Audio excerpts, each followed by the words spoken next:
નમસ્કાર, હું આદર્શ છું. વેલકમ ટુ આદર્શ education society. Standard 10th, subject science, chapter 6, Life Processes. Dear students, today we will discuss activity. See, look the activity 6.6. Observe the fish in an aquarium. They open and close their mouths and tell the gill slits. Gill slits means gill openings, or the operculum which covers the gill slits behind their eyes and also open and close. Okay, are the timings of the opening and closing of the mouth and gill slits coordinated in some manner, is asking. Okay, what will happen? The opening and closing and of the mouth and gill slits are synchronized. Synchronized means combined together, combining or togetherly. Both are alternative actions will higher level of synchronization.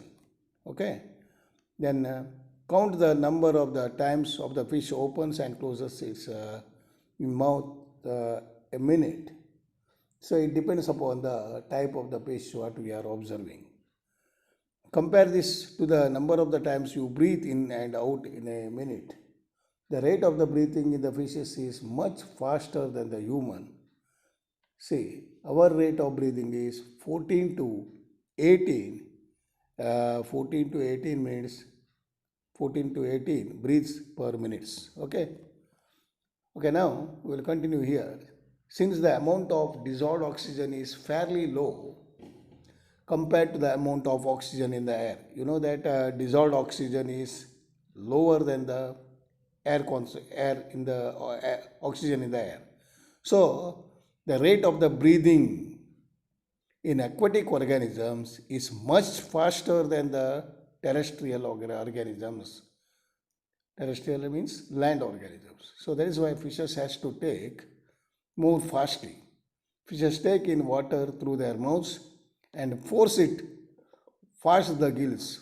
Force it water, forcing the gills, fast the gills where the dissolved oxygen is taken up by the in the blood, like in the gill slit that will absorb the oxygen. Okay, now terrestrial organisms use the oxygen in the atmosphere for respiration.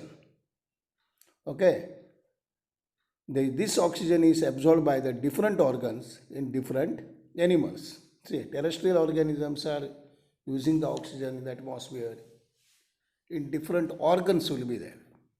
Okay, all these organs have a structure that increases the surface area which is in contact with the oxygen rich atmosphere. So all these structures are increases their surface area to absorb the oxygen rich oxygen. Since the exchange of oxygen and carbon dioxide has to take place across the surface is very fine and delicate because gaseous exchange takes place in these areas. So across the surface that is very fine and delicate, very delicate. That means we have to take so care there. In order to protect the surface, it is usually placed within the body. So in order to protect, because of delicate, that is usually placed within the body. So there have to be passages that will take air to this area. So there are passages to circulate the air or to supply the oxygen. In addition, there is a mechanism for moving the air in and out of the area. So apart from this, there are various ways or there are various processes coming in and out of this area where the oxygen is absorbed. So, okay. In the human beings, so now we will come to the respiration in the human beings. Air is taken into the body through the nostrils. See the diagram here. See, through the nostrils, nostril passage will be there through the nostrils, and we will go through the diagram later. The air passes through the nostrils is filtered by fine hairs that line the passage. So fine hair will be there to filtering. The passage is also lined with a mucus, slimy substance, mucus, mucus, mucus, no, fine, which one? Slimy substance, which help in this process. From here, the air passes through the throat and into the lungs. See, from here, the air passes through the throat here, then to the lungs areas. Okay. This ensures, see, from here, throat into the lungs, ring of cartilages are present in the throat. This ensures that air passes does not collapse. So due to this, so air circulation will not collapse. So air circulation will go continuously. Now we'll understand the diagram here. It's a human respiratory system. See, we will understand this nozzle. See, this one is, these are respiratory system, parts of respiratory system I will show you now. See, from here, nozzle passage will be there. Air passes from here and through the pharynx, then through the larynx, then goes to the trachea, then passes bronchi, then bronchioles, then it will be alveolia, or here alveolia, there alveolar sac is present in this. So in this way air passes through this. Okay, again I will repeat this one. See, dear students, see, air passes means oxygen passes from here, nozzle passage, then goes to pharynx, then goes to the reaches to the larynx, then trachea, then bronchi, then bronchioles, then alveolar sac. Sorry, alveoli, alveoli. Okay, there alveolar sac will be present there. Okay, now from here you see, from here again, from alveoli, exchange of gases takes place. From here alveoli, then bronchioles, then bronchi, then trachea, then larynx, then pharynx, then nostril places. So in this way, carbon dioxide moves outside. So from here to again back. So like this way, air moves outside. Okay, this is the of human respiratory system parts. Now, within the lungs, the passage divides into smaller and smaller. See, within the lungs, the passage divides into smaller and smaller tubes, which finally eliminate the balloon-like structures, which are called alveoli. See here, this side actually, this one, small balloon-like or grape-like structure you are going. So that is called as alveoli, alveoli. This alveoli provide a surface area where the exchange of gases can take place. So there the surface area will be more, exchange of gases can take place. Okay. The walls of the alveoli contain extensive network of blood vessels. So alveoli walls contains blood vessels. As we have seen in the earlier, when we breathe in, our lip, what we are saying, when you are breathing inside, so try to breathe inside now, experience that. We lift our ribs and flattens our diaphragm. See here some other parts I will show you. See here diaphragm will be there. Here ribs will be there. Here lungs. Here it will be lungs. And here rings of cartilages and mouth cavity you are knowing. So these are other parts. Okay, diaphragm, ribs, lung and rings of cartilage. Now, what we are explaining here, the chest cavity becomes larger as a result. So when you are breathing in, the chest cavity becomes larger as a result. Because of this, air is sucked into the lungs and fills the expanded alveoli. So alveoli becomes little bit expanding, it will become bigger.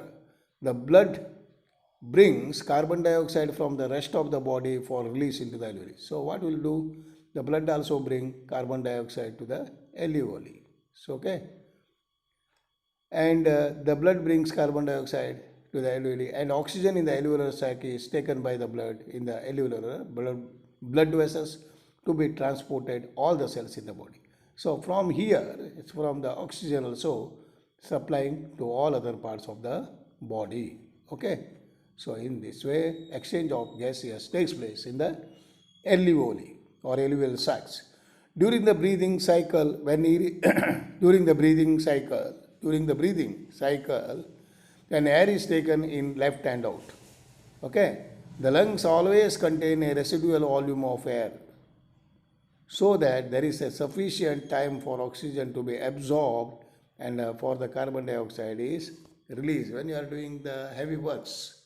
So we have to say, breathing is becomes contain residual volume. So scarcity of the residual volume. So there will be a sufficient time to get the oxygen and absorbing for the and carbon dioxide is releasing. When the body size of the animal is large, the diffusion of pressure alone can't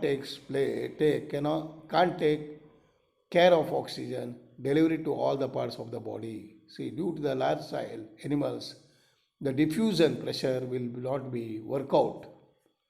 Instead, respiratory pigments take up the oxygen. So, respiratory pigment means respiratory parts take up the oxygen from the air into the lungs and carry it into the tissues which are deficient in the oxygen, which are less in the oxygen before releasing it. Okay. In human beings, the respiratory pigment is hemoglobin. The respiratory system, what respiratory pigment contains hemoglobin. Okay. Respiratory pigment means blood contains hemoglobin, which has a very high affinity in oxygen that contains more oxygen. This pigment is present in the red blood corpuscles. Okay. Then carbon dioxide is more soluble in the water than oxygen, and hence it is mostly transported in the dissolved form in our blood. So in this way, oxygen is circulated in our blood. So here 1 or 2 points is given. If the alveolar surface were spread out, it would cover, see what is given, approximate 80 meters square. So that much, see, alveolar is in the round, square here, round balloon like shape. If it is spread out, if you have done like this square or rectangle shape, 80 meters square will be there, 80 meters square. How do you think that the surface area of your body is? See, try to understand how much big the surface area is. How exchange of gases become because the larger surface area, because of this larger surface, exchange of gases available for the to takes place. So sufficient of oxygen is absorbed there. So here one more information. If your diffusion were to move oxygen in our body, it is estimated that it would take 3 years for a mole of oxygen to get our tools. See, to reach us, if the body is going for diffusion, then it takes 3 years for a molecule of oxygen to reach our tools. You know that tools also all parts of our body cells contain. So otherwise, if the oxygen will not reach us there, we will not get the energy. So for that we have that, so hemoglobin through the blood, that is circulation of oxygen. See, try to guess it, what will happen. Okay. Okay, students. So these are all respiration. See, learn the diagrams properly there. So look the diagram also. See, this diagram is learn it. See, remember the respiratory tracts, nostril passage, then pharynx, then larynx, then bronchi, then bronchioles, then it will be alveolar sac. Then again, see, in this way air enters. Then from here again, alveolar sac, then bronchioles, then bronchi, then where it goes, larynx, then pharynx, and then finally goes outside through the nostril passage. Okay, here trachea will be also there, trachea, and the rings of cartilage will be there, rings of cartilage. So due to this, collapse will not be there. So air circulates easily through the cartilages, rings of cartilage. Okay, dear students, so we'll meet in the next video. Till that, okay, till that, bye bye. Thank you for joining us.